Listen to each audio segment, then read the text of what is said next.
Hey guys, good morning. Welcome back to our channel, The Eton Squad. My name is Addie. So for today's video, i-update natin ang mga travel requirements para sa mga former Filipinos na uuwi ng Pilipinas at aalis ng Pilipinas para sa buwan ng Agosto 2024. Details coming right.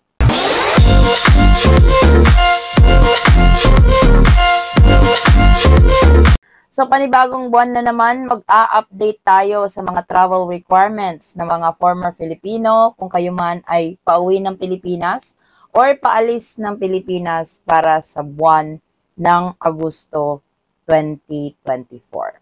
Madami pa rin tayong mga kababayan na hindi aware ang mga travel requirements kung uuwi ng Pilipinas. Lalong-lalo na doon sa hindi nakakauwi ng madalas patungong Pilipinas. May mga changes sa protocols. Kaya every month, nag-a-update tayo sa mga travel records. Gusto ko lang ipaalala na ang ating mga videos ay mga guide ninyo kung kayo ay pauwi ng Pilipinas. So it's completely up to you guys if you wanna use this guide or may sarili kayong diskarte kung magre-research kayo on your own or kung may tatanungin kayong agency ba dyan or offices, wherever you guys are sa pag-uwi ng Pilipinas sa mga requirements. Itong video natin ay guide lang po sa inyo. So, whether you take it or not, that's completely up to you. So, simulan natin ang inyong mga valid passport. As a former Filipino, kayo ay may foreign passport. Tandaan, ang validity ng inyong mga pasaporte ay napaka-importante kasi may 6 months rule sa mga foreign passport. So, i-check ng maigi ang inyong mga pasaporte as a former Filipino kung ito ba'y pasok pa sa 6 months or more para hindi kayo magka-problema sa airport kasi possible denied boarding po ang kalalabasan kung yung mga pasaporte ninyo ay hindi na valid. So, laging tandaan, ugaliing mag-check ng pasaporte bago pa man mag-book ng ticket. Speaking of plane ticket, sa mga former Filipino, isa ito sa mga perks na pwede kayong mag-book ng one-way ticket. Ito ay isang privilege na ibinigay ng Philippine government para doon sa mga natural-born Filipino na nag-naturalized sa ibang bansa. Basta may ipakita lang kayong proof that you guys were a former Filipino before.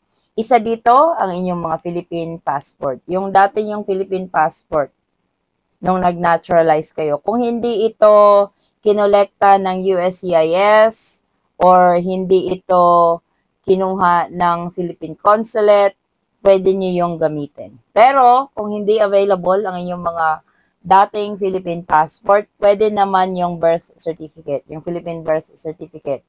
Kung sakaling wala na kayong kopya ng inyong mga birth certificate, pwede kayong mag-request sa PSA. May online portal na po sila at pwede kayong mag-request ng copy ng inyong mga Philippine birth certificate. So, dalhin niyo po yung mga pruwebang yon. Yung iba may naririnig ako, basta may Philippine government ID ka or any Philippine issued ID, tinatanggap yon ng mga airline. So, wag niyo pong walain yung mga Philippine issued IDs ninyo kasi magagamit niyo yan as a former Filipino, lalong-lalo na doon sa mga nagbubuk ng one-way ticket lang or doon sa mga former Filipino na nagbubuk ng ticket at yung return flight nila is lampas sa 30 days. So, mas maigi na yung ready kayo just in case maghahanap sila ng either old Philippine passport or yung Philippine birth certificate. Siyempre, yung e-travel, andyan pa rin. Meron tayong update nito. Kung hindi nyo napanood yung latest update natin, yung sa enhanced e-travel system, pa-check na lang po sa channel. Mas pinadali, mas user-friendly ang e-travel ngayon. Andun na lahat. Yung mga forms na dati na finifill upan natin sa airport, nasa e-travel portal na ngayon. Kahit yung customs declaration, andun na din sa e-travel. Sa e-travel, gawin nyo na 3 days bago ang alis nyo papuntang Pilipinas para hindi kayo ma-hassle. Kasi may mga airline, majority ng mga airlines, magtatanong talaga kung nakapag-rehistro ka na sa e-travel. Huwag ding mag-alala kung hindi hinanap yung e-travel sa inyo kasi Kapag na-scan na nila yung mga pasaporte ninyo, makikita at makikita na nila sa system na nakapagrehistro na kayo. Importante talaga magrehistro para iwas hassle, iwas delay, at iwas sa linya ng matagal kasi hindi kayo gumawa ng e-travel. Huwag niyo nang antayin na makarating kayo ng Pilipinas na gumawa ng e-travel kasi mas lalo kayong madidelay. Binibigyan kayo ng 3 araw bago yung alis ninyo para makapagrehistro sa e-travel. Tandaan, ang e-travel is 100% free. Wala pong bayad ito. Kung kayo ay medyo advanced sa technology, pwede din kayong mag-register doon sa app, sa eGov PH app. Nada-download po yon sa Play Store at App Store. Pwede kayo doon mag-rehistro sa e-travel. Yung QR code ninyo, pwede nyong i-print or pwede nyong i-save sa inyong mga telepono para ipakita sa immigration officer during your arrival sa Pilipinas at sa customs officer during your baggage and currency declaration. May mga ilan-ilan tayong kabayan na medyo worried kasi baka hanapan daw sila ng visa as a former Filipino. Sa visa naman, for as long as you guys are coming from the visa-free country under Executive 408, as a former Filipino na pauwi ng Pilipinas, hindi po kayo nire-require ng visa. Ang importante lang dyan, may ipakita kayong proof that you were a former Filipino, kagaya ng mga dokumentong nabanggit natin kanina, na magpapatunay na dati kayong Pinoy, lalong-lalo na kung yung stay ninyo sa Pilipinas ay pangmatagalan. So magpakita lang kayo ng proof, pwedeng-pwede na po yun. Doon naman sa mga former Filipinos na galing sa visa-required countries, unfortunately, even though you guys belong to the former Filipinos category, pero dahil manggagaling kayo sa visa-required countries, kailangan nyong mag-secure ng visa bago kayo makapasok sa Pilipinas. Kung medyo duda kayo sa impormasyong ito, pwede nyong i-inquire ito sa pinakamalapit na Philippine consulate ninyo. Example ng mga countries na nagre-require ng visa muna bago makapasok ng Pilipinas, ito yung mga taga-Pakistan, taga-Jordan, taga-India, sila yung mga visa-required countries. 37 sila actually. So, i-check ninyo sa mga Philippine consulate sa area nyo kung isa kayo doon sa mga bansang nire-require talaga ang visa entry. And speaking of visa, as a former Filipino, mag-grant kayo ng balikbayan privilege or balikbayan visa. Ito ay 1-year visa for free. Ibibigay ito during your immigration process. To be on the safe side, lalong-lalo na kung hindi nagtatanong ang immigration officer, bigyan nyo na ng heads up ang immigration officer na, "Sir, I am availing for the balikbayan privilege." Kasi baka tatakan lang kayo ng 30 days kasi hindi sapat yung country of birth na Philippines sa inyong mga foreign passport kasi hindi naman lahat na may country of birth na Philippines sa kanilang mga foreign passport ay mga former Filipino. Maigi na pong bigyan nyo ng heads up ang immigration officer na mag-a-avail kayo ng balikbayan visa. Ang balikbayan visa ay na-extend sa inyong mga asawa at mga anak. Kung ikaw ay may foreign spouse and foreign kids, na-extend ang balikbayan visa, mag-grant din sila ng 1 year for as long as magkasama kayong magbiyahe. This is how it works. You guys must travel together and you guys must be processed together during your arrival process into the Philippines.